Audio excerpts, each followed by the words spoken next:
His divorced wife was forced to have a baby with a cold millionaire, but that baby made him. The law office smelled of leather and broken promises. Mahogany desks polished to mirror shine, reflecting Nina's tears as she signed away 3 years of marriage to a man who'd rather have a trophy than a wife. Have you ever wondered what happened to someone you once loved but threw away? Hi viewers, kindly tell us where you're watching from and what time it is. Warm welcome to the family. Enjoy the story. He had signed the divorce papers with no regrets. Until 3 years later, he walked into a Miami boardroom and saw his ex-wife, holding the hand of a blue-eyed toddler who looked exactly like him. The child called another man Daddy, while Nina's eyes held secrets that could destroy everything Blake had built. What Blake didn't know was that the surrogacy contract his lawyers drafted had Nina's signature on it, and she'd been carrying his child while he planned his wedding to someone else.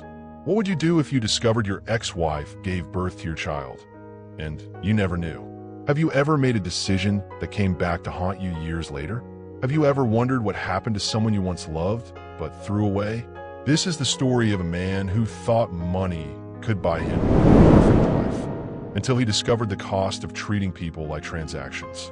Stay with me as we explore what happens when your past refuses to stay buried, and the price of redemption might be everything you've built. Hit that like button if you're ready for a story that will make you question everything you think you know about love, betrayal, and second chances. Let me take you back to where this all began. 3 years ago in a Palo Alto penthouse, where Blake Carrington was about to make the biggest mistake of his life. She signed away their marriage for $50,000 and a promise he'd never keep. But what Nina didn't know was that she was already carrying the child who would bring them back together. The law office smelled of leather and broken promises. Mahogany desks polished to mirror shine, reflecting Nina's tears as she signed away 3 years of marriage to a man who'd rather have a trophy than a wife. Blake Carrington stood by the window, his back to her, watching the San Francisco Bay like it held more interest than the woman who'd shared his bed for 3 years. His tech company had just hit unicorn status, billion-dollar valuation, magazine covers, the whole Silicon Valley dream. And Nina? She was from rural Georgia, a nurse who said, "Y'all," and made cornbread from scratch. She didn't fit the image his PR team had crafted. "Sign here, Mrs. Carrington," the lawyer said, his voice cold as winter rain. "And here, initial there." Nina's hand shook as she wrote her name. Each signature felt like giving away pieces of herself. The settlement was generous. $50,000 to disappear quietly, no media attention, no messy public divorce. Blake's engagement to Madison Hamilton, Connecticut socialite and Stanford MBA, would be announced next month. "That's it then," Blake said, finally turning around.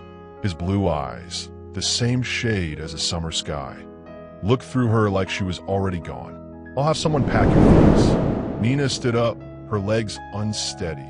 "Blake, I don't." His voice cut through her words like a blade. "We both know this was always temporary. You're better off without me." She wanted to scream, to fight, to tell him he was wrong. But pride kept her mouth shut. If he couldn't see her worth, she wouldn't beg him to notice. 3 months earlier, they'd made love like their bodies were made for each other. His hands traced her skin like he was memorizing every curve, every breath, as if he knew this was the last time he'd ever touch her like she mattered. She felt different afterward, tired, emotional, changed. But she blamed it on the stress of watching their marriage crumble. "The car's waiting," Blake said, already turning back to the window. "The driver will take you wherever you want to go." Nina walked to the door, her hand on the handle. "What if I told you I was pregnant?" Blake's reflection in the window didn't move. "Are you?" The question hung in the air like smoke. Nina's hand moved unconsciously to her stomach. She'd been feeling strange lately, but she'd been too scared to take a test. Too scared to hope. "No," she whispered. "I'm not." Blake nodded. "Good. That would complicate things. Have you ever loved someone who was ashamed of you? Someone who made you feel like you weren't enough? Drop a heart if you felt this kind of pain." As Nina walked out of the lawyer's office, her hand unconsciously moved to her stomach. She felt different that morning. Tired, emotional, changed. By evening, The pregnancy test would confirm what her heart already knew. Blake's child was growing inside her, and he was already planning to marry someone else. Blake Carrington had built an empire on cold logic and perfect control, until the day his ex-wife walked into his Miami boardroom, holding his son's hand. The Miami boardroom gleamed with floor-to-ceiling windows overlooking Biscayne Bay, but Blake's attention fixed on the woman who'd once shared his bed, now sharing his DNA with a child he'd never met. Blake's tech empire had exploded since the divorce. Carrington Tech was worth $5 billion now, with offices in 12 cities. He'd moved the headquarters to Miami for the tax benefits and the distance from memories. Madison was planning their wedding for next spring, a society event that would cement his place among America's elite. "Gentlemen, ladies," the opposing counsel announced, "I'd like you to meet my lead researcher, Nina Dawson." Blake's world tilted. Nina walked in wearing a simple black dress that hugged curves he remembered worshiping, but now she wore her strength like armor he'd never seen before. Her natural hair was styled in locks that framed her face beautifully, and her Georgia accent had softened into something more polished but still warm. But it was the little boy beside her that made Blake's breath catch. The child had Blake's distinctive blue eyes and Nina's gentle spirit. He couldn't be more than 3, holding Nina's hand with the casual trust of a loved child. His skin was the perfect blend of his parents', Blake's fair complexion warmed by Nina's rich brown heritage.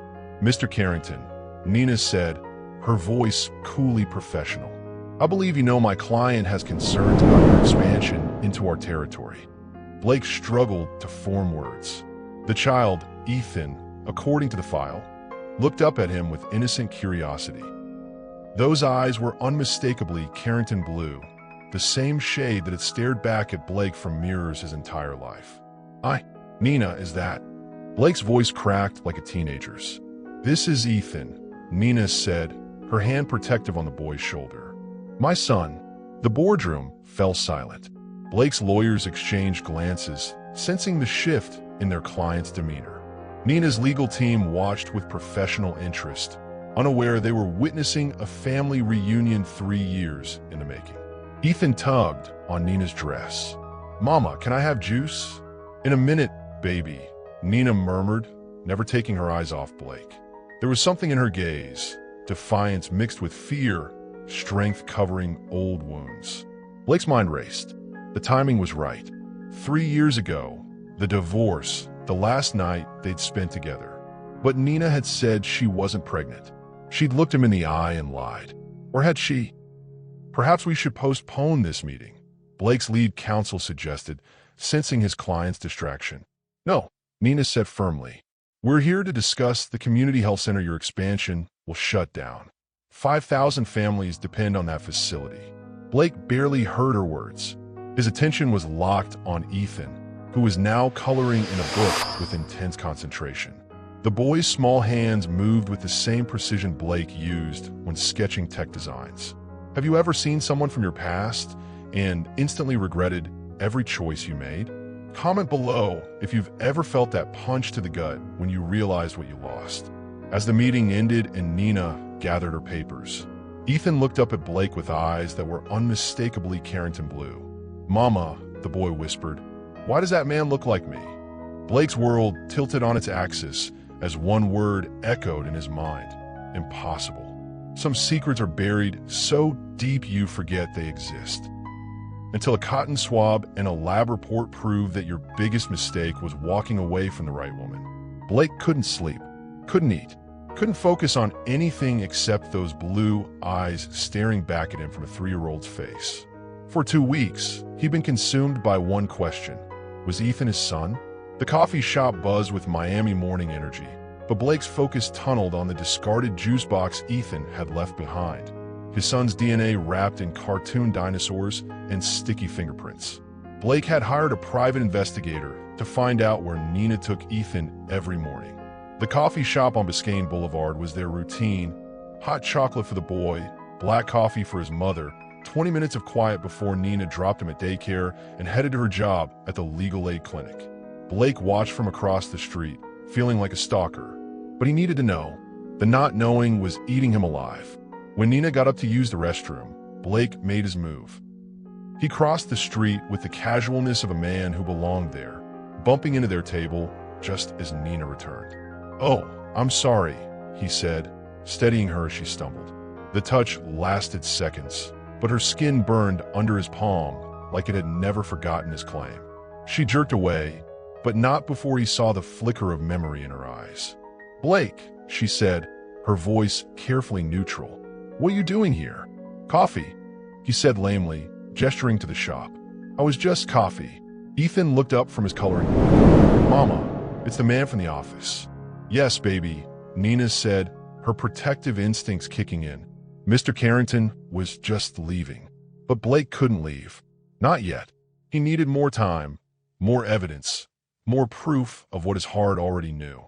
"Actually," he said, desperation making him bold, "I was wondering if we could talk about the community center project." Nina's eyes narrowed. "Here? Now? Why not?" Blake slid into the booth across from them, ignoring Nina's sharp intake of breath. "I'm always open to community input." For 20 minutes, they talked about zoning laws and healthcare access while Blake memorized every detail of his son's face. Ethan's laugh was musical, his questions endless, his trust in Nina absolute. When the boy knocked over his juice box, Blake instinctively reached out to help clean it up. "I got it," Nina said quickly, but Blake had already grabbed the empty container. That night, Blake sat in his penthouse office, staring at the DNA report. The lab had rushed the results. Money talks, especially in Miami. His hands shook as he read the conclusion. 99.7% probability of paternity. The words blurred as he calculated. Conception date, divorce date, the timeline that made him both father and fool. What would you do if you discovered you had a child you never knew existed? Would you fight for them or walk away? Tell me in the comments what you think Blake should do. Blake's phone buzzed with a text from Madison. "Darling, the wedding planner needs our final guest count. Can't wait to start our family." He stared at the message, then at the DNA report, then at the photo Nina had posted online. Ethan's birthday party, age 3, surrounded by love Blake had never provided. The boy was already someone else's son. He thought he'd hidden his tracks perfectly, until Blake discovered his ex-wife's signature on a surrogacy contract he'd never seen, carrying a child he'd never claimed. The private investigator's office smelled of cigarettes and desperation, filing cabinets stuffed with other people's secrets. But none of those secrets cut as deep as the contract Blake held. Nina's signature agreeing to carry his child for the woman who'd replaced her. "You sure you want to see this?" Marcus Rivera, the PI, asked. He was an ex-cop with kind eyes and a reputation for finding things people wanted to stay lost. "Some doors, once you open them, you can't close again." Blake nodded, though his hands shook as he took the manila folder.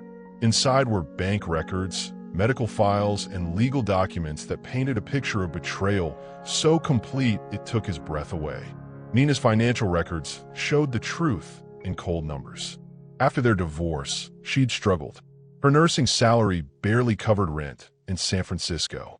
The $50,000 settlement had gone to pay off credit cards Blake never knew she'd maxed out trying to keep up with his lifestyle. Then came the medical bills. Prenatal care, delivery costs, the kind of expenses that could crush someone without insurance. And there, buried in the paperwork, was the surrogacy contract. Blake's hands trembled as he read Nina's signature at the bottom of the page. The contract was dated 2 weeks after their divorce was finalized. The intended parents were listed as Blake Carrington and Madison Hamilton. "She was supposed to carry your baby for your new fiancé," Marcus explained. Payment was $100,000, plus all medical expenses. But look at this clause here. Blake's eyes found the section Marcus pointed to. The contract stated that Nina would carry Blake's biological child, conceived through IVF, from Madison to raise as her own. But there was a footnote. If the surrogate was already pregnant at the time of signing, the existing pregnancy would fulfill the contract terms. "They knew," Blake whispered. "They knew she was pregnant with my child." Marcus nodded grimly. "Gets worse. Look at who drafted the contract. Blake's own law firm. The same lawyers who'd handled his divorce had crafted this deal, using Nina's desperate financial situation to trap her into giving up their child. The settlement money wasn't generosity," Marcus continued. It was payment for her silence. And when she found out she was pregnant, they offered her a choice. Give up the baby for $100,000 or fight a custody battle she couldn't afford. Blake's memory of Nina's body during their marriage took on new meaning. He remembered every curve, every response, every way she'd surrendered to him. And now he knew she'd been carrying his son while he was betraying them both. The final pages of the file showed Nina's attempts to fight the contract. She'd hired a lawyer with her settlement money, filed motions, fought for custody of her own child. But Blake's legal team had buried her in paperwork and procedural delays. She won in the end, Marcus said, found a loophole that voided the contract. But by then, you were already married to Madison and living your new life. Have you ever discovered that your actions hurt someone in ways you never imagined? How do you come back from that kind of betrayal? Share your thoughts below. Blake's hands shook as he read the final clause of the contract. Surrogate agrees to full custody relinquishment upon birth and will have no contact with genetic father or child thereafter. Nina had been forced to give up their son before she'd even held him. But if that was true, why was Ethan living with her now? Nina was supposed to hand over their son and disappear forever. But when the moment came, even million-dollar contracts couldn't compete with a mother's love. Blake sat in his Tesla outside Nina's apartment building, reading the court documents that changed everything. The file Marcus had given him contained more than just the surrogacy contract. It held the story of a mother's fight for her child. The hospital records painted a picture Blake could barely process. Nina had given birth to Ethan alone, with no family present, no support system beyond the nurses who'd grown to love the brave woman who never complained during 18 hours of labor. The hospital room glowed with soft morning light as Nina held her newborn son for the first time. The lawyers waited outside with papers and promises, but in that moment, she knew no amount of money could make her walk away from the child she'd grown beneath her heart. Blake's imagination ran wild as he pictured Nina giving birth to his son, her body creating life while his heart was pledging itself to someone else. The intimacy of it, the sacred feminine power he'd dismissed and discarded, now seemed like the most precious thing he'd ever lost. Madison had been waiting at the hospital, expecting to take custody of their child. The fertility clinic had assured her everything was legal, legitimate, handled with the precision of a business transaction. But Nina had refused to sign the final papers. "You can keep your money," she told the lawyers, her voice steady despite her tears. "This is my son. My body created him. My heart chose him, and no contract will change that." Blake found the court transcripts from the emergency hearing Madison had filed. She demanded immediate custody, claiming Nina was violating their agreement. The judge had been skeptical from the start. "Let me understand this," Judge Catherine Morris had said. "You want me to remove a newborn from his biological because she signed a surrogacy contract while already pregnant with the father's child? A father who wasn't informed of this arrangement." The legal arguments had been brutal. Madison's lawyers painted Nina as a gold digger who'd trapped Blake with a pregnancy, then tried to extort money through the surrogacy deal. Nina's court-appointed attorney fought back, arguing that the contract was fraudulent because Blake hadn't consented to the use of his genetic material. But it was Nina's own testimony that won the case. "Your Honor," she'd said, holding 3-day-old Ethan against her chest, "I may have signed papers, but I never signed away my right to love my child. This baby is mine, not because of any contract, but because I chose him from the moment I felt him move inside me." The judge had ruled in Nina's favor, voiding the surrogacy contract due to fraud and lack of informed consent from the biological father. Madison had appealed, but by then, Blake was honeymooning in the Maldives, completely unaware that his ex-wife was fighting for custody of their son. When push comes to shove, what would you choose, financial security or your child? Have you ever had to fight for something that was already yours? Tell me your story. Blake stared at the court documents showing Nina had won full custody through a legal loophole. The surrogacy contract was void because he hadn't been properly informed of its terms. Madison had arranged the entire thing behind his back. But that meant Nina had been protecting their son from both of them, and Blake was beginning to understand why. Blake didn't sleep that night. He sat in his $20 million penthouse, staring at the custody papers Nina had shoved into his chest. The words kept repeating in his head. You wanted a perfect image? Well, your son prefers his real mother. The next morning, he drove to Nina's apartment complex in East Palo Alto. It wasn't the projects, but it wasn't his world either. Kids played in the courtyard while mothers watched from plastic chairs. Blake felt every eye on him as he walked to apartment 2B in his $3,000 suit. Nina opened the door, holding Ethan.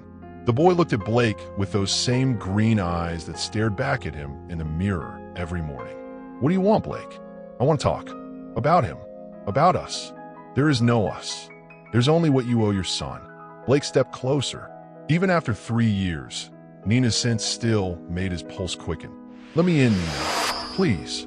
She hesitated, then stepped aside. The apartment was small but warm. Family photos covered every surface. Blake noticed none of them included him. Daddy! Ethan ran to Nina, wrapping his arms around her legs. The word hit Blake like a punch to the gut.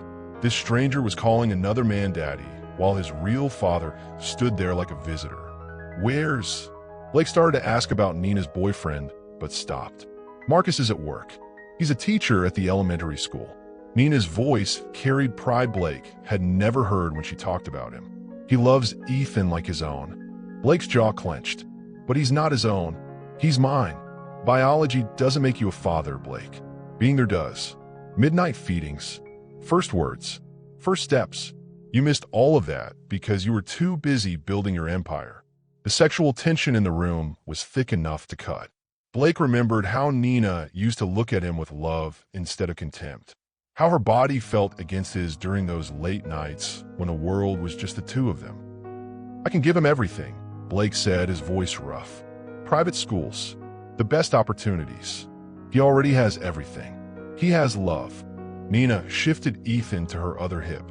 Money can't buy what Marcus gives him every day. Blake moved closer, backing Nina against the kitchen counter. And what about what I could give you? For a moment, Nina's resolve flickered.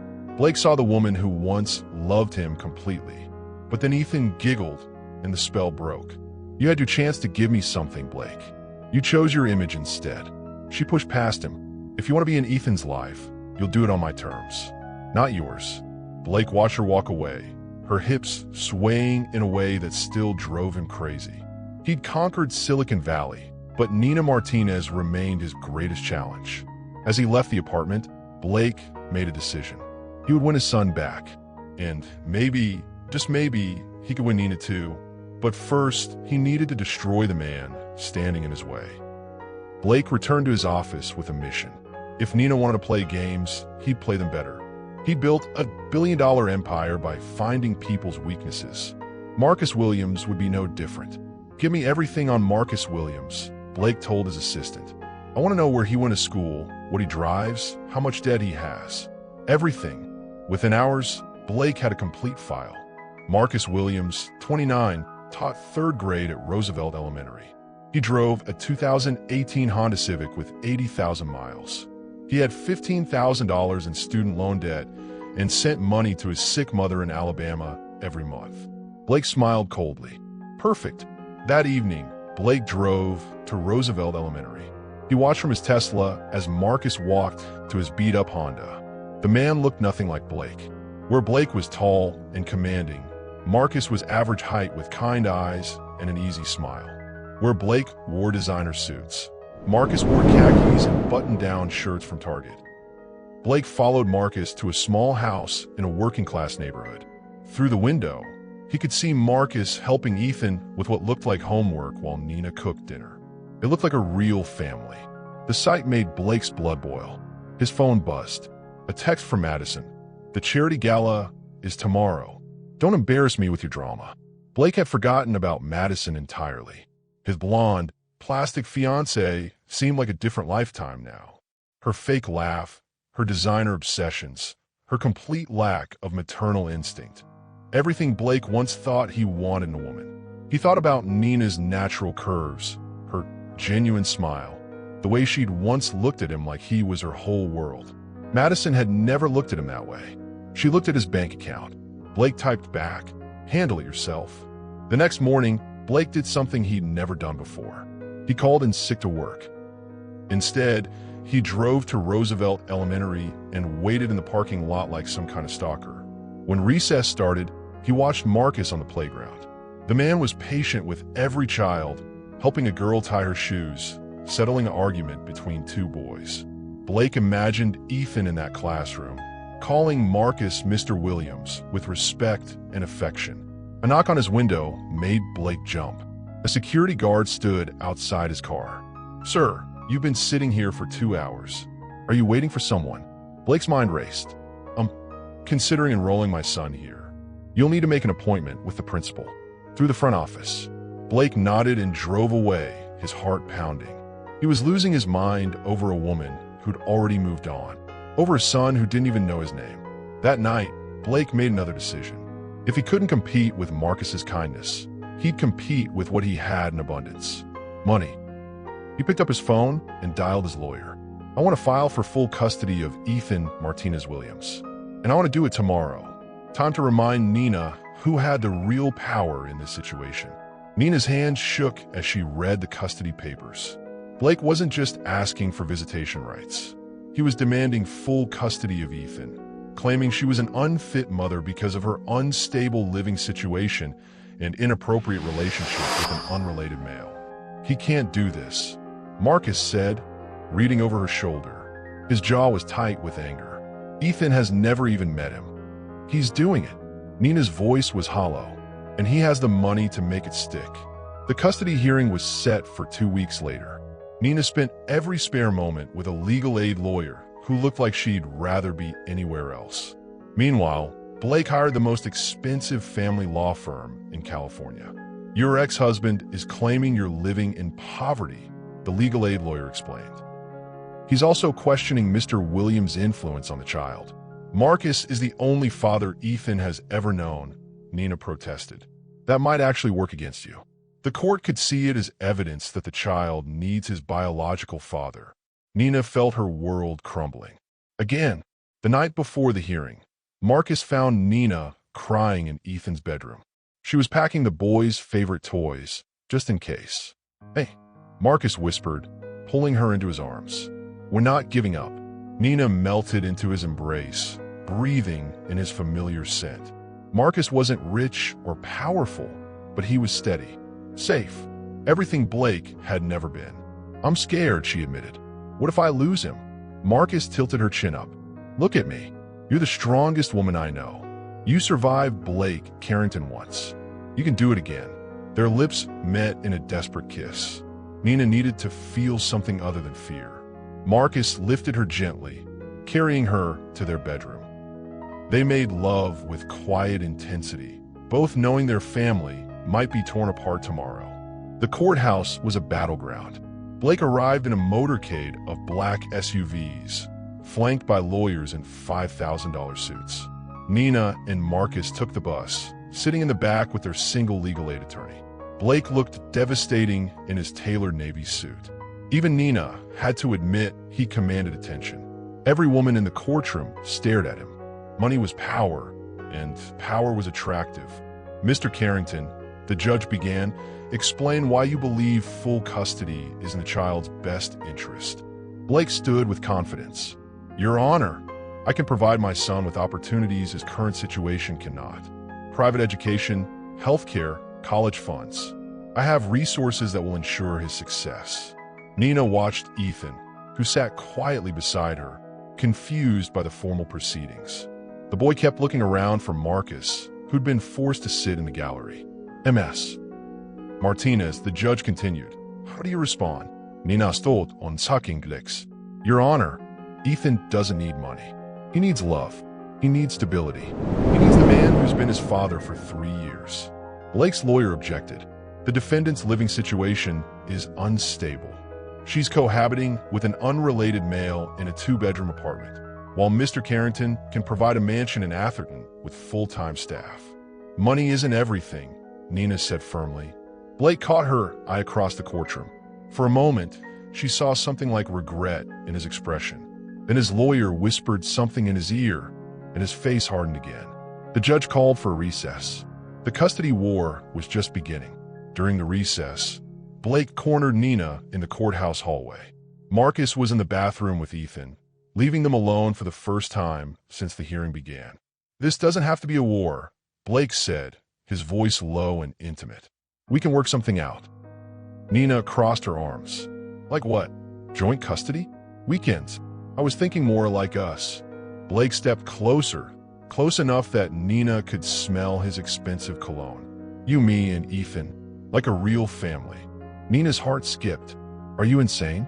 You're engaged to Madison. Madison means nothing to me." She never did.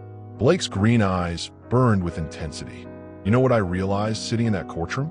I've been chasing the wrong things my whole life." "Blake, stop. Do you remember our first night together?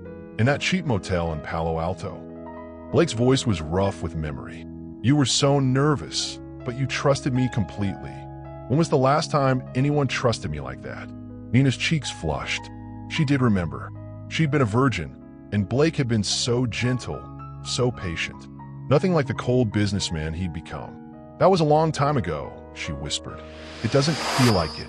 Blake reached out, almost touching her face before stopping. "I see you with Marcus, and I remember what we had. The way you used to look at me, the way you used to touch me." Nina's breath caught. Despite everything, Blake still affected her. His presence still made her pulse race and her skin tingle. "I chose my career over you," Blake continued. "It was the biggest mistake of my life. But I can fix it. We can fix it." "How?" "By destroying Marcus, by traumatizing Ethan, by being honest about what we both want." Blake's hand finally made contact, cupping her cheek. "Tell me you don't feel anything. Tell me you're completely over us." Nina closed her eyes, leaning into his touch despite herself. "Blake, I love you," he said simply. "I never stopped loving you. All those years, all those other women, they were just distractions. You're the only one who ever mattered." For a moment, Nina let herself imagine it. Blake with Ethan, teaching him to ride a bike. Blake at school events, proud and protective. Blake in their bed, making love to her with the passion they'd once. "I was pregnant," she said, her voice barely audible. "I really was. But I lost the baby at 8 weeks." The courtroom erupted in whispers. Blake's face went white. "So you hired a surrogate to continue the deception?" the judge asked. Nina nodded, tears streaming down her face. "I couldn't tell him. He was so happy. I thought I could make it work. By committing fraud, by giving him what he wanted." Nina exploded. "A child, a family, everything he said he dreamed of." Blake stood up suddenly, his chair scraping against the floor. "You lying witch. You destroyed everything." "Mr. Sterling, sit down," the judge ordered. But Blake was already moving toward her, his face twisted with rage and hurt. "How could you do this to me? To us?" Nina met his eyes, and for a moment, she saw the man she'd fallen in love with. The man who'd held her after nightmares, who'd promised her forever. "Because I loved you," she whispered. The courtroom fell silent. Even the judge seemed stunned by the raw pain in her voice. Blake stopped dead in his tracks. Blake stared at Nina across the courtroom, her words echoing in his mind. "Because I loved you." The simple statement hit him like a physical blow. For months, he convinced himself that Nina was just another gold digger, another woman trying to trap him with a fake pregnancy. But seeing her broken down, vulnerable, admitting her lies, it stirred something deep inside him. "Your Honor," Blake's lawyer said, "we'd like to proceed with the fraud charges." "No," Blake said quietly. Everyone turned to look at him. His lawyer's face went pale. "Blake, what are you doing?" "I said no." Blake's voice was stronger now. "I don't want to press charges." The judge frowned. "Mr. Sterling, this is a very serious matter. Ms. Rodriguez committed multiple felonies." Blake walked closer to Nina. She looked up at him with red, swollen eyes. He could see the woman he'd fallen for underneath all the lies and manipulation. "She's right," he said. "I don't want a family. I wanted it so badly that I ignored every red flag, every warning sign." Nina's lawyer looked confused. "Mr. Sterling, are you saying you forgive my client?" "I'm saying we're both guilty of something," Blake replied. "She lied to me, yes, but I used my money and power to control her. I made her feel like she had to be perfect, like she couldn't disappoint me. Nina stood up slowly. Blake, you don't have to protect me. I'm not protecting you, he said, his voice soft but firm. I'm telling the truth. The courtroom buzzed with whispers. This wasn't how these cases usually went. Rich men didn't forgive women who'd tried to con them. The child, the judge said. There's still the matter of the surrogate and the baby. Blake's jaw tightened. What about it? The surrogate is 7 months pregnant. Someone has to take responsibility for that child. Nina's face crumpled. I'll take care of it. I'll figure something out. With what money? Blake's lawyer snapped. You're about to be homeless. Blake felt a strange calm settle over him. He'd spent months being angry, months wanting revenge. But looking at Nina now, broken and defeated, he realized that revenge felt hollow. I'll take the child, he said. The courtroom erupted. Nina gasped. Even the judge looked shocked. Blake, Nina whispered, you can't. It's not even yours. Biologically, no, Blake said, but I paid for the surrogacy. I was prepared to raise this child as mine. That hasn't changed. And Ms. Rodriguez, the judge asked. Blake looked at Nina for a long moment. She was beautiful, even destroyed like this. She was also dangerous, unpredictable, capable of elaborate deceptions. She was also the only woman who'd ever made him feel truly alive. That depends on her, Blake said. The question is, can you live with the truth? Because I'm done with lies. Nina wiped her eyes. What are you asking me? I'm asking if you want to help me raise this child. Together. No more games, no more manipulation. Just truth. The courtroom held its breath, waiting for her answer. Nina stared at Blake, her heart pounding so hard she could hear it in her ears. He was offering her everything she'd ever wanted, him, a family, a future. But this time, it came with conditions. Truth. No more lies. No more manipulation. Could she do it? Could she be the woman he wanted her to be? I don't know how, she whispered. Blake stepped closer, close enough that she could smell his cologne, feel the heat from his body.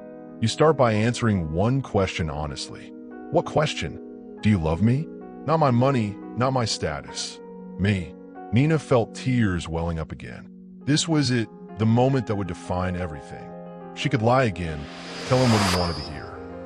Or she could risk everything on the truth. Yes, she said, her voice barely audible. I love you so much it scares me. Blake's eyes searched her face. Then why all the lies?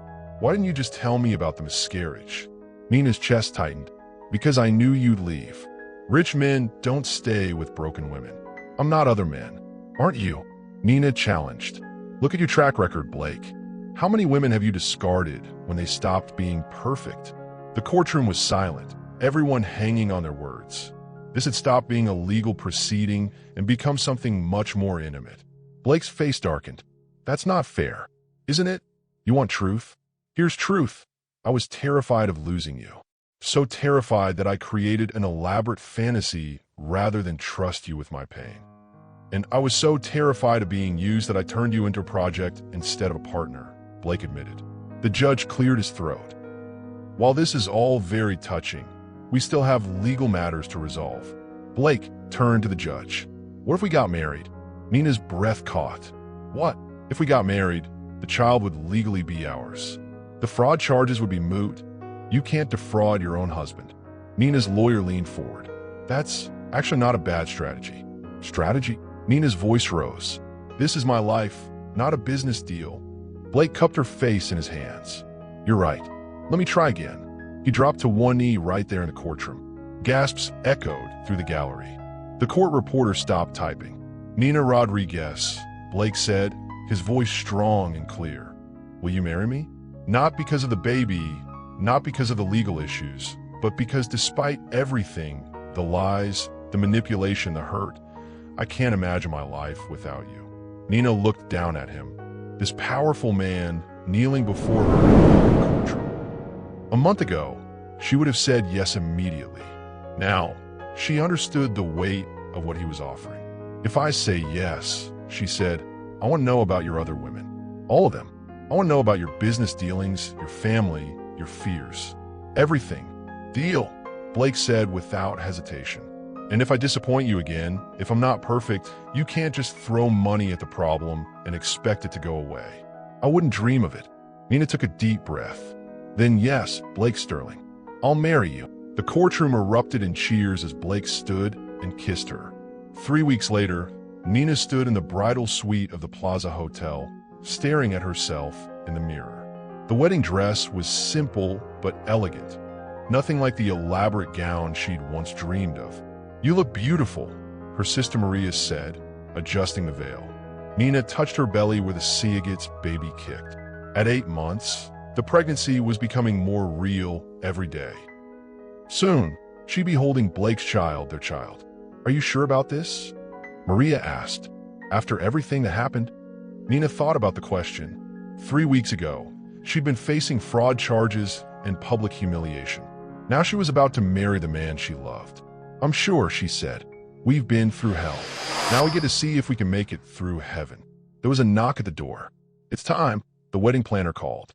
Nina's heart raced as she walked down the hotel corridor. Blake had wanted a small ceremony, just family and a few close friends. After the courthouse drama, they both wanted something private. The doors opened, and Nina saw Blake waiting at the altar. He looked devastating in his black tuxedo, his eyes fixed on her with an intensity that made her knees weak. As she walked down the aisle, Nina remembered the first time she'd seen him. He'd been so arrogant, so sure of himself. Now there was something softer in his eyes, something vulnerable. "You look perfect," he whispered when she reached him. "No more perfect," she whispered back. "Just real." The ceremony was simple but beautiful. They'd written their own vows, and Nina felt tears streaming down her face as Blake promised to love her in truth and in lies, in wealth and in poverty, in scandal and in peace. When it was her turn, Nina's voice shook. "Blake, I promise to be honest with you, even when it's hard. I promise to trust you with my fears, my dreams, my imperfections. And I promise to love you not for what you can give me, but for who you are." "You may kiss the bride," the minister said. Blake's lips met hers, and Nina felt the world disappear. This was what she'd been searching for all along. Not security or status, but connection, love, truth. The reception was held in the hotel's ballroom. As they danced their first dance, Blake pulled her close. "Any regrets?" he asked. "About the lies?" "Yes." "About marrying you?" "Never. Even though I'm controlling and paranoid and terrible at trust." Nina laughed. "Even though I'm manipulative and desperate and terrible at honesty." "We're quite a pair," Blake said. "The worst," Nina agreed. As the song ended, Nina felt a sharp pain in her abdomen. She gasped, doubling over. "Nina, what's wrong?" "The baby," she whispered. I think it's time." Blake's face went white. "Now? But we haven't even cut the cake." Another contraction hit, stronger this time. Nina gripped Blake's arm. "I don't think the baby cares about cake." Blake swept her into his arms, carrying her toward the door. "Hospital, now." The wedding guests watched in amazement as the bride and groom rushed out of their own reception. The hospital delivery room was chaos. Nina gripped Blake's hand so tightly she was sure she was breaking his fingers, but he didn't complain. Sweat beaded on his forehead as he watched her struggle through each contraction. "You're doing great," he whispered. "Just breathe." "Easy for you to say," Nina gasped. "You're not pushing a human out of your body." Dr. Martinez, the obstetrician, looked up from between Nina's legs. "I can see the head." "One more push, Nina." Nina screamed, bearing down with everything she had. Blake's face was a mixture of terror and wonder as he watched his child being born. "It's a girl," Dr. Martinez announced. The baby's cry filled the room, strong and healthy. Nina collapsed back against the pillows, exhausted but exhilarated. "A girl," Blake whispered, tears streaming down his face. "We have a daughter." The nurse cleaned the baby quickly before placing her on Nina's chest. The little girl had dark hair and Blake's green eyes, even though genetically she belonged to neither of them. "She's perfect," Nina breathed, touching the baby's tiny fingers. Blake leaned down to kiss both of them. "What should we name her?" Nina looked up at him. "Hope. Her name is Hope." "Hope Sterling," Blake said, testing the name. "I like it." The next few hours passed in a blur of nurses, paperwork, and phone calls. Blake called his parents. Nina called hers. Everyone was thrilled about the baby, and the scandal of the courthouse seemed forgotten. As evening fell, Blake sat in the chair beside Nina's bed, holding hope while Nina slept. The baby was so small, so fragile. He'd never felt responsibility like this before. "She's not even mine," he whispered to the baby, "but I already love you more than my own life." Nina stirred, opening her eyes. "What did you say?" "Nothing. Go back to sleep." "Blake." Nina's voice was soft but firm. "What did you say?" Blake looked down at Hope, then back at Nina. "I said she's not mine, but I love her anyway." "She is yours," Nina said. "Not because of biology, but because you chose her. Because you chose us." Blake felt his chest tighten with emotion. "I was so angry when I found out about the surrogacy. I felt like you'd stolen something from me. And now I realize you gave me something I never knew I wanted. A real family. Not perfect, not planned, but real." Nina smiled. "We're gonna mess this up, you know. Both of us. We're gonna make mistakes, fight, disappoint each other. Probably," Blake agreed. "But we'll do it together." Hope made a soft cooing sound, and they both looked down at her. She was awake, staring up at them with those serious green eyes. "What do you think she's thinking?" Nina asked. "That she got stuck with the two most complicated people in New York," Blake said. "Poor kid," Nina laughed. "Lucky kid," Blake corrected. "She's got two parents who love her enough to fight for her, who love each other enough to forgive the unforgivable." Nina reached for his hand. "Do you really forgive me? Do you really forgive me?" "I asked first." Blake leaned over and kissed her forehead. "Yes, I forgive you. All of it. The lies, the manipulation, the fake pregnancy. I forgive you because I love you. And I forgive you for being an arrogant, controlling perfectionist who tried to buy my love instead of earning it." "Fair enough." Hope yawned, her tiny face scrunching up adorably. Outside, New York City buzzed with life, but inside this hospital room, Blake Sterling had found something worth more than all his millions. He'd found his family.